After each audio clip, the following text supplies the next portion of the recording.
জাতীয় সঙ্গীতের সঙ্গে জাতীয় পতাকা উত্তোলনের সময় বাঁশ নিয়ে হামলা করা এই ব্যক্তির পরিচয় মিলেছে। তিনি হলেন শরীয়তপুরের ডামুড্যা উপজেলার সিড্ডা ইউনিয়ন বিএনপির সহসভাপতি জসিম ব্যাপারী। আর যার উপর হামলা চালানো হয় তিনি হলেন সিড্ডা ইউনিয়ন পরিষদের চেয়ারম্যান সৈয়দ আব্দুল হাদী জিল্লু। সবচেয়ে বড় প্রশ্ন ছিল কেন এই হামলা। শুরুতে কারণ জানা যায়নি, অবশ্য দুজনের সঙ্গে কথা বলে বিষয়টি সম্পর্কে ধারণা পাওয়া গেছে। 19 মে বেলা 11টার দিকে 36 নম্বর মধ্য সিড্ডা সরকারি প্রাথমিক বিদ্যালয়ে আন্ত ইউনিয়ন ক্রীড়া ও সাংস্কৃতিক প্রতিযোগিতার উদ্বোধনের সময় জিল্লু চেয়ারম্যানের উপর হামলা চালান বিএনপি নেতা জসিম ব্যাপারী। 72 ঘন্টা ময়েশ্চার লক সমৃদ্ধ লিলি বডি ওয়াশ, শিয়া বাটারের গুডনেস স্কিন রিপেয়ার করে রাখে সফট ও গ্লোয়িং। জিল্লু চেয়ারম্যানের অভিযোগ, পূর্বশত্রুতার জের ধরে পরিকল্পিতভাবে এই হামলা চালানো হয়েছে।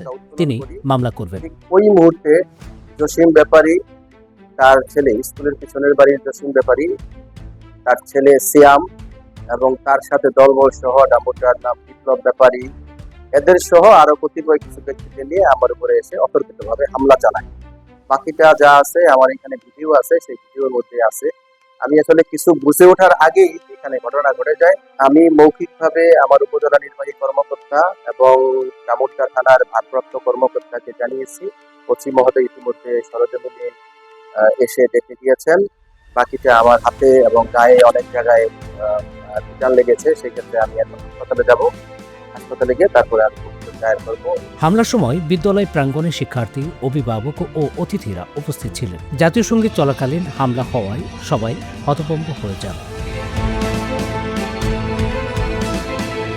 হামলাকারী বিএনপি নেতা জসিম ব্যাপারী বলছেন, আওয়ামী লীগ আমলে জিল্লু চেয়ারম্যান তার অনেক ক্ষতি করেছেন। শুনুন তার বক্তব্য। আওয়ামী লীগ ক্ষমতা থাকতে আমার দোকান ঢেকুদিয়া দোকান হয়ে ফেলেছিল, আমার বাড়ির ধরে গাছ গাছ কাটিয়ে নিয়ে গেছে গা জোর করিয়া এই চেয়ারম্যানই। এখন যাই হোক ফিরে আমার আরো ক্ষতি হয়েছে, আর অন্য অনেক ক্ষতি করছে।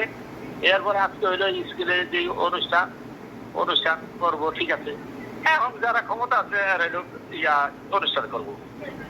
আমরা সিটি ইউনিয়নের সভাপতি, নেতা কর্মী যারা আছে হ্যাঁ করে নিয়ে আমরা করবো। এসেছেন এখানে দিতে, নেতৃত্ব দিতে, এইগুলো বিভিন্ন আর কি ইয়াদ থেকে আঘাত বলতে আঘাত দেওয়া দিতে পারে নাই, তাহলে শেষে আরে ওই এটি গেছে মানুষের মানায় বলতে আর কি। ওই একটা লাঠি দিয়ে গেছিলাম, এসি ঘরে ওই ইয়া করতে, শেষে লোকজন আসছিল তো, ওখানে লোকজন না, অনেক লোকজন না, হেলতে কি মারতে পারে। ওসি বলছেন, এলাকায় কোনো মব বা বিশৃঙ্খলা সৃষ্টি হতে দেওয়া হবে না। ওনাদের পূর্বশত্রুতার জের ছিল অথবা তো স্কুলের খেলা পরিচালনা করার সময় ওনাদের মাধ্যমে কথা কাটাকাটি এক পর্যায়ে লাঠি নিয়ে হাতাহাতি হয়। এই মেসেজ পাওয়ার পরে তারা স্কুলে খেলা টোটালি স্টপ করে দেয়। এটা হচ্ছে একটা আন্তঃপ্রতিযোগী খেলা। এইখান থেকে স্টুডেন্টরা যারা বাছাই হবে তাদেরকে উপজেলা পর্যায়ে নেওয়া হবে এবং উপজেলা থেকে জেলা পর্যায়ে, বিভাগীয় পর্যায়ে, এভাবে এই খেলাটা হবে।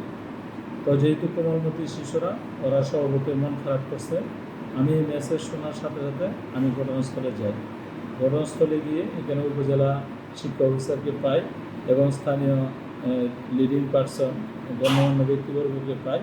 তাদের উপস্থিতিতে আমি শিক্ষা অফিসার সহ ওই স্কুলের প্রধান শিক্ষক, অন্যান্য শিক্ষকবৃন্দ এবং স্থানীয় অভিভাবকবৃন্দ, স্টুডেন্টের যে গার্ডিয়ান আছে তাদেরকে আমি আশ্বস্ত করি যে আপনারা খেলেন, আমি আইনগতভাবে সার্বিক সহযোগিতা আমি আপনাদেরকে করব। এবং এটা আমাদের এসপি মহোদয়ের নির্দেশে আমি তাৎক্ষণিকভাবে আমি ঘটনা যাই, তাদেরকে আশ্বস্ত করি এবং আইন শৃঙ্খলা যাতে কোনো অবনতি না ঘটে সেই জন্য আমি তাদেরকে আশ্বস্ত করি এবং খেলা পরিচালনা করার জন্য আমি সমস্ত দায়িত্ব আমার কাঁধে নিয়ে যে তাদেরকে সহযোগিতা করবো বলে খেলা শুরু করি। পুলিশ বাহিনীর আমাদের উদ্বোধন স্যারদেরও কথা একটাই, কোনো মব আমরা সৃষ্টি করতে দিব না এবং এলাকায় কোনো অপরাধ হবে এটা আমরা দিব না। 72 ঘন্টা ময়েশ্চার লক সমৃদ্ধ লিলি বডি ওয়াশ, শিয়া বাটারের গুডনেস স্কিন রিপেয়ার করে রাখে সফট ও গ্লোয়িং।